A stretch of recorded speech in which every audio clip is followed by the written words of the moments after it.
জোট গঠনের মাত্র ৫ মাসের মাথায় ১১ দলীয় জোটে দ্বন্দ্ব শুরু হয়েছে। এরই মধ্যে দেখা দিয়েছে ভাঙন। ফলে ১১ দলীয় জোটের ভেতরে আদর্শিক ও কৌশলগত ফাটল ক্রমেই স্পষ্ট হচ্ছে। নানা ইস্যুতে জোটের বেশিরভাগ দলই জামাতের সঙ্গে থাকতে চায় না। জোট সঙ্গীদের অভিযোগ, কর্মসূচি সহ সব সিদ্ধান্ত প্রথমে একাই নেয় জামাত, পরে তা শরিক ১১ দলের উপর চাপিয়ে দেয়। জুলাই সনদ বাস্তবায়নে বিএনপি ইতিবাচক পদক্ষেপ নিলে এই জোট হয়তো আর থাকবে না।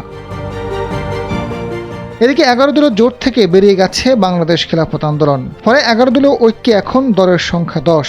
জাতীয় নির্বাচনে দলটি ১০টির মতো আসন ছাড় চেয়েছিল, কিন্তু তাদের একটি আসনেও ছাড় দেওয়া হয়নি। এছাড়া ঐক্যবদ্ধভাবে সিদ্ধান্ত গ্রহণে অবমূল্যায়ন করার অভিযোগ করেছে দলটি।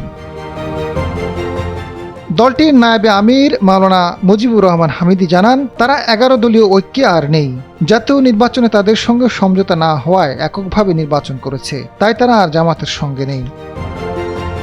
জোটের একাধিক নেতা জানান, জোটে জামাতের একক কর্তৃত্ব এনসিপি সহ অনেকে মানতে পারছে না। প্রতিটি দলের তৃণমূলের সাংগঠনিক অবস্থা ভালো থাকলে হয়তো অনেকে জোটে থাকতো না। এনসিপি ভবিষ্যতের কথা বিবেচনা করে দল গোছানোর দিকে মনোযোগ দিয়েছে। ভবিষ্যতে জোট না থাকার সম্ভাবনা বেশি।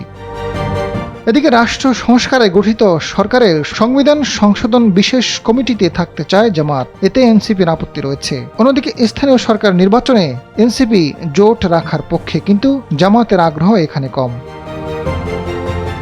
জামাতের সহকারী secretary general doctor HM. Hamidur Rahman Azad জানান, জোটের সংসদ সদস্যরা কিভাবে সংসদে ভূমিকা রাখবে তার জন্য পার্লামেন্টারি বোর্ড আছে, সেখানে আলোচনা করে সব বিষয়ে সিদ্ধান্ত নেওয়া হয়। কিন্তু বিল ইস্যুতে এনসিপি আলোচনা ছাড়াই চিঠি জমা দিয়েছে, এতে একসঙ্গে চলার পথে ব্যত্যয় ঘটেছে। এনসিপির সিনিয়র যুগ্ম আহ্বায়ক সামান্তা শারমিন জানান, সংসদে মুক্তিযোদ্ধা বিলে এনসিপির সমর্থন থাকা স্বাভাবিক বিষয়, কারণ জুলাই অভ্যুত্থানে আওয়ামী লীগ সংগঠন হিসেবে যে গণহত্যা করেছে তাদের লোকজন সমর্থন দিয়েছে। ঠিক একইভাবে মুক্তিযুদ্ধের সময় তৎকালীন মুসলিম লীগ, জামায়াত ইসলামী, নিজামে ইসলামী পাকিস্তানিদের সহায়তা করেছে, সমর্থন করেছে। আজাদ ফারুক, সময়ের আলো।